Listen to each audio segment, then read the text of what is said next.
नमस्कार दोस्तों, मैं स्वागत करता हूं आपका पी स्टडी यूट्यूब चैनल पर। आज हम पढ़ेंगे मानव दंत के बारे में, जिसे इंग्लिश में हम कहते हैं ह्यूमन टीथ। इससे बहुत सारे क्वेश्चन प्रतियोगी परीक्षाओं में पूछे जाते हैं। आज इस टॉपिक को हम पूरा कवर करेंगे। तो सबसे पहले हम देखते हैं दांतों का अध्ययन। दांतों का अध्ययन जिसके तहत किया जाता है उसे हम कहते हैं ओडोंटोलॉजी, यानी ओडोंटोलॉजी के तहत हम दांतों का अध्ययन करते हैं। दांतों का निर्माण देखेंगे कि दांतों का निर्माण कैसे होता है। तो जो कठोर ऊतक होते हैं वे मिलकर दांतों का निर्माण करते हैं। जो हार्ड टिश्यू होते हैं वे क्या करते हैं, वे मिलकर दांतों का निर्माण करते हैं। दांतों को नुकसान देखेंगे तो फ्लोरीन, जो फ्लोरीन होता है उससे सबसे ज़्यादा दांतों को नुकसान पहुंचता है। दांतों की संरचना देखेंगे तो आप इधर है, इस प्रकार से दांतों की संरचना होती है। जो ये ऊपर का हिस्सा होता है यानी वाइट वाला जो बाहरी हिस्सा होता है उसे हम बोलते हैं इनेमल, और जो उसके नीचे वाला हिस्सा पाया जाता है वो होता है डेंटाइन। तो सबसे पहले हम देखते हैं इनेमल क्या होता है, इसके बारे में पढ़ते हैं। यह दांत का सबसे बाहरी और शरीर का सबसे कठोर हिस्सा होता है। जो इनामेल होता है वह दांत का सबसे बाहरी और शरीर का सबसे कठोर हिस्सा होता है, जो दांतों की सुरक्षा करता है। यह दांत का सख्त सफेद बाहरी आवरण होता है। जो इनामेल होता है यह दांत का सख्त सफेद बाहरी आवरण होता है। यह अधिकतर कैल्शियम का बना होता है। जो इनामेल होता है वह अधिकतर कैल्शियम का बना होता है। तो इनामेल क्या होता है, इनामेल जो होता है वह दांत का सबसे बाहरी और शरीर का सबसे कठोर हिस्सा होता है, जिसका काम होता है दांतों की सुरक्षा करना। यह दांत का सख्त सफेद बाहरी आवरण होता है। यह अधिकतर कैल्शियम का बना होता है। यहाँ से एक क्वेश्चन बहुत ज़्यादा पूछा जाता है कि शरीर का सबसे कठोर हिस्सा कौन सा होता है। तो शरीर का सबसे कठोर हिस्सा यह दांत का इनामेल होता है। अब हम पढ़ते हैं डेंटिन के बारे में। इनामेल के नीचे स्थित यह एक नरम परत होती है। जो डेंटिन होती है वह इनामेल के नीचे स्थित होती है और यह एक नरम परत होती है जो दांत के आकार और संरचना को समर्थन देती है। डेंटिन का कार्य क्या होता है, तो डेंटिन का कार्य यह होता है कि वह दांतों को आकार और संरचना देने का समर्थन प्रदान करती है। अब हम देखते हैं पल्प क्या होता है, इसके बारे में पढ़ते हैं। यह दांत का सबसे अंदरूनी हिस्सा होता है। जो पल्प होता है यह दांत में पाए जाने वाला सबसे अंदरूनी हिस्सा होता है, जिसमें रक्त वाहिनियां और तंत्रिकाएं होती हैं। यह दांत को पोषण और संवेदनशीलता प्रदान करता है। जो पल्प होता है वह दांत का सबसे अंदरूनी हिस्सा होता है और इसमें रक्त वाहिनियां और जो तंत्रिकाएं होती हैं वह पाई जाती हैं। इसका काम होता है दांतों को पोषण और संवेदनशीलता प्रदान करना। अब हम पढ़ते हैं सीमेंटम। यह क्या होता है, दांत की जड़ को जबड़े की हड्डी से जोड़ने वाला एक परतदार उत्तक उत्तक होता है। सीमेंटम क्या होता है, तो दांत की जड़ को जबड़े की हड्डी से जोड़ने वाला एक परतदार उत्तक होता है। अब हम पढ़ते हैं दांतों के प्रकार यानी टाइप्स ऑफ टीथ। तो मनुष्यों में दांत कितने प्रकार के होते हैं इसके बारे में हम पढ़ते हैं। तो मानव मुंह में 4 प्रकार के दांत पाए जाते हैं, यानी जो मनुष्य का मुंह है उसमें जो दांत पाए जाते हैं वे 4 प्रकार के होते हैं। पहला जो दांत होता है उसे हम बोलते हैं कृंतक यानी इंसीजर। इसे हम इंसीजर भी बोलते हैं और हिंदी में कृंतक कहा जाता है।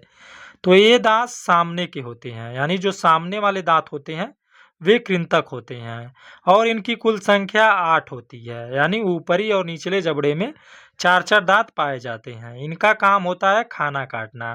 तो आप डायग्राम में देख सकते हैं जो आगे के ये 4 दांत हैं इसे ही हम बोलते हैं इंसीजर यानी कृंतक दांत बोलते हैं। यह सामने के दांत होते हैं और कुल संख्या में 8 पाए जाते हैं। 4 निचले जबड़े में पाया जाता है और 4 ऊपर वाले जबड़े में पाया जाता है और इनका काम होता है खाने को काटना। अगला जो दांत होता है वह होता है रदनक, जिसे हम कैनाइन कहते हैं। तो इसके बारे में पढ़ते हैं। ये नोकीले दांत होते हैं। जो कैनाइन होता है वह नोकीला दांत होता है और कुल 4 होते हैं। ऊपरी और निचले जबड़े में 2-2 पाए जाते हैं। इनका काम खाना फाड़ना व चीरना होता है। तो जो रदनक होता है वह नोकीला होता है। आप देख सकते हैं इसमें डायग्राम में इधर का दांत जो है यह है कैनाइन, एक इधर होता है और एक इधर होता है। तो ऊपर जबड़े में 2 पाए जाते हैं और निचले जबड़े में भी 2 पाए जाते हैं। टोटल मिला के ये 4 होते हैं और इनका काम होता है खाना को फाड़ना या चीरना। अगला जो दांत होता है वह होता है अग्रचोड़क, जिसे हम प्री मोलर्स कहते हैं। इसके बारे में पढ़ते हैं। ये कैनाइन और मोलर्स के बीच स्थित होते हैं। जो अग्रचोड़क होता है वह कैनाइन और मोलर्स के बीच में स्थित होता है और कुल 8 होते हैं। और इनकी संख्या कुल कितनी होती है? तो 8 होती है। इनका काम खाना पीसना और चबाना होता है। जो अग्रचोड़क होते हैं इनका काम खाना पीसना और चबाना होता है। तो आप इसमें देख सकते हैं डायग्राम में प्री मोलर्स, ये वाले जो हैं 2 दांत हैं यहाँ पे, 2 इधर के और 2 इधर के। तो ऊपर 4 पाए जाते हैं और नीचे जबड़े में भी 4 पाए जाते हैं। इनकी कुल संख्या 8 हो जाती है। इनका काम होता है खाना पीसना और चबाना। अगला जो दांत होता है वह होता है चोड़क, जिसे हम मोलर्स कहते हैं। इसके बारे में पढ़ते हैं। सबसे बड़े और पिछले दांत होते हैं। जो चोड़क होते हैं वह सबसे पीछे के दांत होते हैं और सबसे बड़े होते हैं, जिनकी कुल संख्या 12 होती है। जो चोड़क दांत होते हैं यानी जो मोलर्स होता है उनकी कुल संख्या 12 होती है, जिसमें अंतिम मोलर्स को विजडम टीथ कहा जाता है। यानी जो अंतिम मोलर्स होता है उसको हम विजडम टीथ कहते हैं। इनका काम भी खाना पीसना और चबाना होता है। जो चौड़क होते हैं इनका काम भी खाना को पीसना और चबाना होता है। आप डायग्राम में देख सकते हैं जो मोलर्स है आपके इधर है, आप देखेंगे जो लास्ट के दांत हैं इन्हें ही हम बोलते हैं मोलर्स। जो एकदम लास्ट का दांत वाला होता है यानी जो अंतिम मोलर्स होता है उसको हम बोलते हैं विजडम टीथ।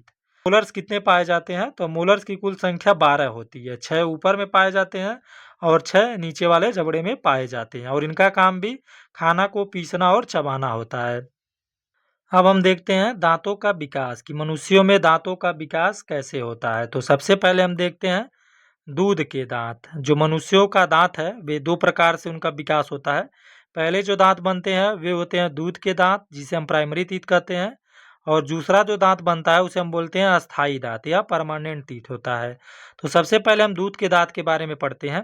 तो यह बच्चों में होता है। जो बच्चे होते हैं उनमें दूध का दांत पाया जाता है। बच्चों में लगभग 6 महीने की उम्र से दांत निकलने लगते हैं, जिन्हें दूध के दांत कहा जाता है। इनकी संख्या 20 होती है। तो जो बच्चे होते हैं उनमें लगभग 6 महीने की उम्र से ही दांत निकलने चालू हो जाते हैं, जिन्हें हम दूध का दांत कहते हैं। इनकी संख्या कुल 20 होती है। अब हम पढ़ते हैं अस्थाई दांत के बारे में, जिसे हम परमानेंट टीथ बोलते हैं। तो यह जो वयस्क लोग होते हैं उनमें पाया जाता है। तो लगभग 6 साल की उम्र के बाद दूध के दांत गिरने लगते हैं। यानी जब बच्चा 6 साल का हो जाता है तब उनकी दांत जो दूध के दांत होते हैं वे गिरने चालू हो जाते हैं और उनकी जगह अस्थाई दांत आने लगते हैं। वयस्कों में कुल 32 अस्थाई दांत होते हैं। जो वयस्क लोग होते हैं उनमें कुल 32 अस्थाई दांत पाए जाते हैं, जबकि बच्चों में 20 दूध के दांत पाए जाते हैं। नोट्स देखेंगे तो मनुष्यों के पूरे जीवन काल में 52 दांत निकलते हैं। यानी मनुष्य का जो पूरा जीवन काल होता है उनमें टोटल 52 दांत निकलते हैं। 20 20 प्लस 20 प्लस 12 करके ऐसे दांत निकलते हैं। अब हम देखते हैं दंत सूत्र के बारे में, यानी डेंटल फार्मूला क्या होता है। तो इसके बारे में पढ़ते हैं। इससे किसी प्राणी के दांतों की संख्या और प्रकार को दर्शाया जाता है। जो दंत सूत्र होता है इससे हम किसी प्राणी के दांतों की संख्या और उसके प्रकार को दर्शाते हैं। इसे इस रूप में लिखा जाता है। आप नीचे देख सकते हैं लिखा है आई संबंधे सी संबंधे पी संबंधे एम। तो ऐसे इसका फार्मूला लिखा जाता है। आई का मतलब होता है इंसीजर यानी कटारी दांत, जो काटने वाले दांत होते हैं। सी से मतलब होता है कैनाइंस यानी नोकीले जो दांत होते हैं। पी से मतलब होता है प्री मोलर्स यानी जो अग्र दांत होते हैं, यानी जो आगे के दांत होते हैं। एम से मतलब होता है मोलर्स यानी जो पिछले दांत होते हैं, उसे हम मोलर्स कहते हैं। अब हम पढ़ते हैं पहला दूध के दांत के सूत्र क्या होते हैं, यानी जो दूध के दांत होते हैं उनका सूत्र क्या होता है। तो इसके बारे में देखते हैं। तो दूध के दांतों में प्रीमोलर्स नहीं होते हैं, यानी जो दूध के दांत होते हैं उनमें प्रीमोलर्स नहीं पाया जाता है। और बच्चों के दंत सूत्र इस प्रकार होते हैं। तो आप देख सकते हैं आई 2/2 संबंधे सी 1/1 संबंधे यम 2/2 यानी आई मतलब होता है इंसीजर, यानी इसमें 2 इंसीजर पाया जाता है, एक कैनाइन पाया जाता है और 2 मोलर्स पाए जाते हैं। तो यह दूध के दांत के सूत्र होते हैं। इसका मतलब भी लिखा है नीचे, आप पढ़ सकते हैं। प्रत्येक आधे जबड़े में 2 इंसीजर पाया जाता है, यानी प्रत्येक आधे जबड़े में 2 इंसीजर पाया जाएगा, एक कैनाइन पाया जाएगा और 2 मोलर्स पाए जाते हैं। तो कुल 20 दांत होते हैं। तो जो दूध के दांत होते हैं उनमें कुल कितनी संख्या होती है? तो 20 होती है। ऊपरी और निचली जबड़े में 10-10 दांत पाए जाते हैं। 10 ऊपर पाए जाते हैं और 10 दांत नीचे पाए जाते हैं। अब हम पढ़ते हैं अस्थाई दांत का सूत्र, पढ़ते हैं क्या होता है। तो वयस्कों में कुल 32 दांत होते हैं। जो वयस्क लोग होते हैं उनमें कुल 32 दांत पाए जाते हैं और उनके दंत सूत्र इस प्रकार है। इसका मतलब है, देखेंगे आप पढ़ेंगे, आई 2/2 संबंधे C1/1 संबंधे P2/2 संबंधे M3/3। आई मतलब होता है इंसीजर, यानी 2 इंसीजर पाया जाएगा, एक कैनाइन पाया जाएगा और 2 प्रीमोलर्स पाए जाएंगे और 3 मोलर्स पाए जाएंगे, यानी 3 मोलर्स पाए जाएंगे। इसका मतलब भी आप पढ़ सकते हैं, प्रत्येक आधे जबड़े में 2 इंसीजर पाया जाता है, एक कैनाइन पाया जाता है, 2 प्रीमोलर्स पाए जाते हैं और 3 मोलर होते हैं। तो कुल दांतों की संख्या वयस्कों में कितनी हो जाती है? तो 32 हो जाती है, यानी 16 नीचे जबड़े में पाए जाते हैं और 16 ऊपर जबड़े में पाए जाते हैं। अब हम पढ़ते हैं दांतों के बाहरी बनावट के आधार पर दांतों के प्रकार, यानी जो दांत का बाहरी बनावट है इसके आधार पर दांतों के कितने प्रकार होते हैं। तो इसके आधार पर दांत 2 प्रकार के होते हैं। पहला जो होता है उसे हम बोलते हैं होमोडंट, यानी समदंतीय, और जो दूसरा होता है उसे हम बोलते हैं विषमदंती, यानी हेट्रोडंट। तो हेमोडंट के बारे में पढ़ते हैं। हेमोडंट वह स्थिति होती है जिसमें सभी दांत आकार और कार्य में समान होते हैं। तो इनमें क्या होता है, इनमें जो दांत होते हैं वे एक समान होते हैं और एक ही कार्य करते हैं। इसमें सभी दांत एक ही कार्य करते हैं, यानी जो होमोडंट होते हैं, होमोडंट में जो सभी दांत होते हैं उनका आकार और कार्य एक जैसा ही होता है। जैसे आप देखेंगे सांप, तो सांप में जो दांत पाए जाते हैं वे एक जैसे ही होते हैं और एक ही दांत सारे कार्य करते हैं। वैसे ही होता है कछुआ, छिपकली, मछली, मगरमच्छ, ये इनमें जो दांत पाए जाते हैं वे होते हैं समदंतीय। विषमदंतीय पढ़ेंगे क्या होते हैं।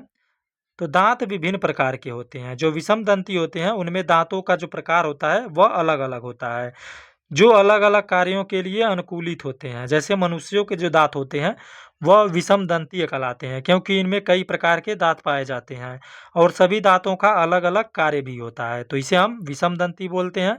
और जिनमें एक ही प्रकार के दांत पाए जाते हैं और सारे कार्य एक ही दांत करते हैं उसे हम समदंतीय बोलते हैं। अब हम देखते हैं दांतों से संबंधित कुछ समस्याएं, यानी जो मनुष्य के दांत होते हैं उनमें कुछ समस्याएं भी उत्पन्न होती हैं, उसके बारे में पढ़ते हैं। तो सबसे पहले देखते हैं कुछ सामान्य दंत समस्याएं। तो पहली जो होती है समस्या वह होती है कैविटी, यानी दांतों में जो होता है कैविटी लग जाती है। तो इसके बारे में पढ़ते हैं।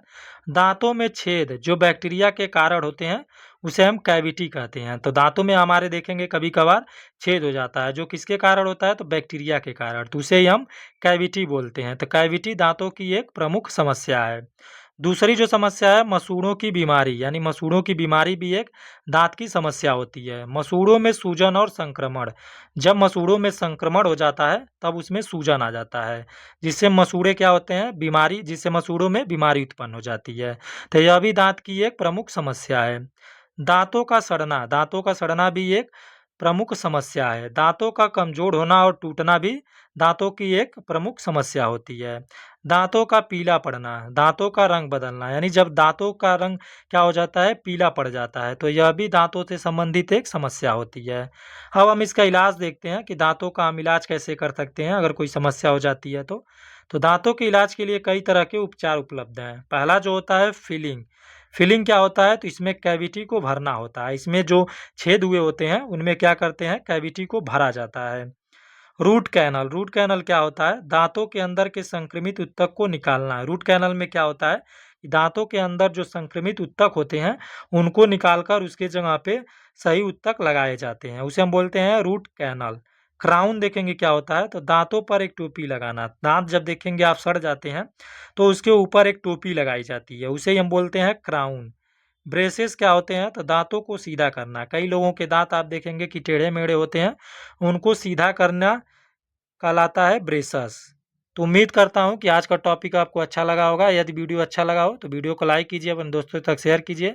चैनल पे पहली बार आए हैं तो इस चैनल को अवश्य सब्सक्राइब कर लीजिए। ऐसे वीडियो आपको इस चैनल पे मिलते रहेंगे। धन्यवाद।